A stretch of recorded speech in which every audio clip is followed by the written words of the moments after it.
Bismillahirrahmanirrahim. Assalamualaikum warahmatullahi wabarakatuh. Nama saya Lokman Hakim bin Mustafa Kamal. Saya merupakan ketua bagi kumpulan 21 bagi subjek Cinta dalam Islam. Dan ahli kumpulan saya terdiri daripada 4 orang, iaitu Nur Aisyah binti Abdullah, Nur Izzah Atirah binti Zulkifli, Siti Ashirah binti Syahrudin, dan Nur Liza binti Yaqub Ali. InsyaAllah hari ini saya akan kumpulan kami akan cuba membentangkan ibu kami, iaitu keluarga Sakinah, Mawaddah, Cinta dan Warahmah menurut Islam.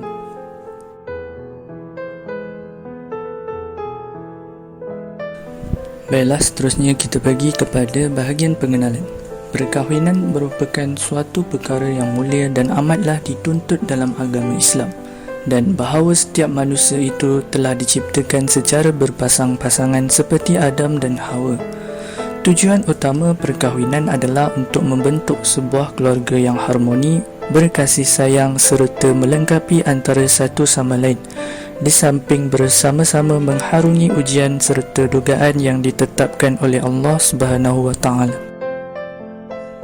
Objektif kajian menerangkan definisi cinta dalam kekeluargaan, mengenal pasti punca berlaku ketidakharmonian dalam keluarga dan menjelaskan bagaimana cara untuk memupuk kasih sayang dalam keluarga.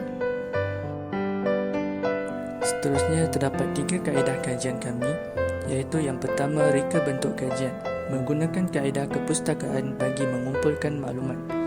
Kedua, tempat kajian merujuk kepada artikel dan jurnal serta sumber-sumber atas talian. Dan ketiga, analisis data. Data diperoleh hasil daripada analisis dokumen jurnal, artikel, buku-buku ilmiah serta Al-Quran.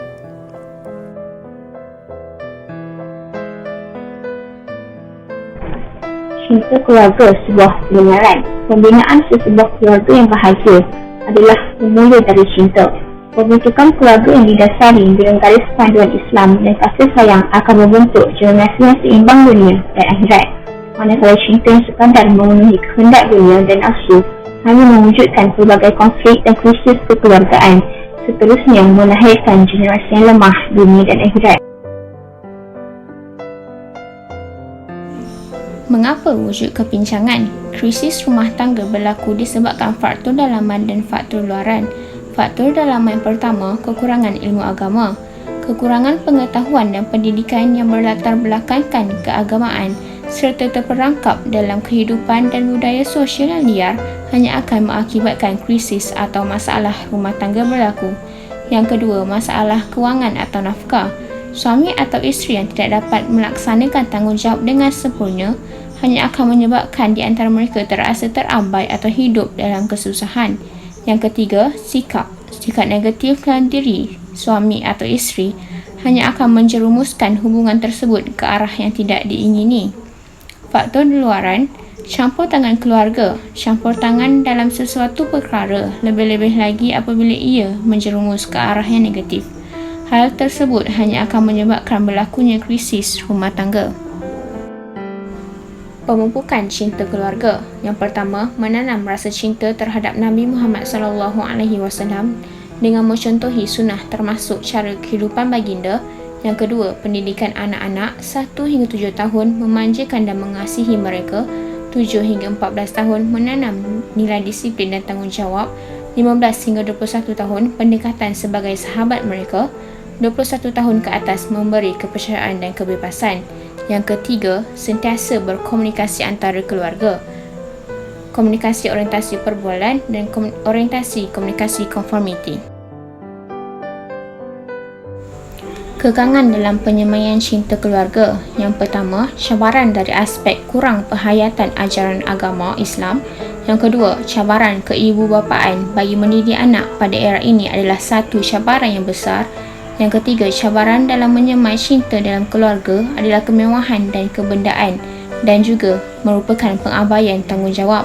Yang keempat, pengaruh persekitaran budaya barat seterakan sebaya dan pengaruh hedonisme yang melampau turut menjadi cabaran yang perlu ditangani. Yang kelima, cabaran seterusnya adalah masalah sosial yang semakin meningkat. Natijah nilai cinta keluarga. Nilai cinta akan keluarga akan mengeratkan hubungan antara ahli keluarga. Sesebuah institusi kekeluargaan perlu membentuk keharmonian dan kemuafakatan. Tanpa nilai-nilai positif dan mulia, kehidupan berkeluarga akan dipenuhi dengan pelbagai masalah. Seterusnya, boleh membawa kepada perpecahan. Nilai yang perlu disemai dan dipupuk dalam keluarga terutamanya ialah ibu bapa menjadi asas pendidik. Integriti merupakan suatu pakej nilai-nilai murni yang mulia yang berhasil dari kredibiliti dan kemuliaan kedua ibu bapa. Sekian, terima kasih.